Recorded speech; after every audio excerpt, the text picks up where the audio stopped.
Buongiorno e ben ritrovati con il TG Flash di New Sicilia. Di seguito i titoli più importanti di questa mattina.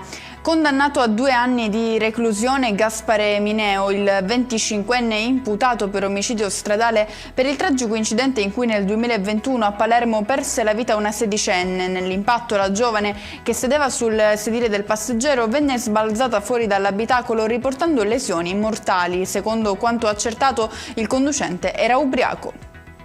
Volgono al termine le indagini sull'incendio doloso che ad agosto 2024 ha interessato Farmacia Alcolica, un noto pub di Palermo.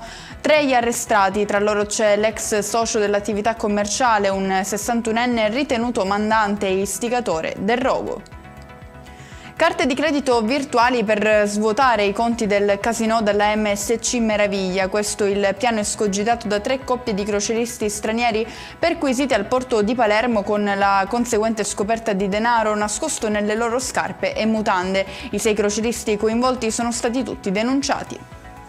Nuova fase di crescita economica e sviluppo per la Sicilia, ma adesso è necessario consolidare i risultati raggiunti e rendere l'isola sempre più attrattiva per gli investimenti.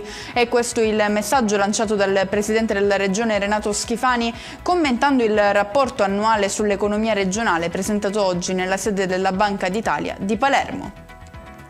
Hanno preso ufficialmente il via i lavori di restauro della Cappella di Sant'Agata, uno dei luoghi simbolo della fede e della storia di Catania. L'intervento consentirà di riportare all'antico splendore il sacello che custodisce le reliquie della patrona della città, attraverso un accurato progetto di recupero finanziato grazie al contributo della regione siciliana.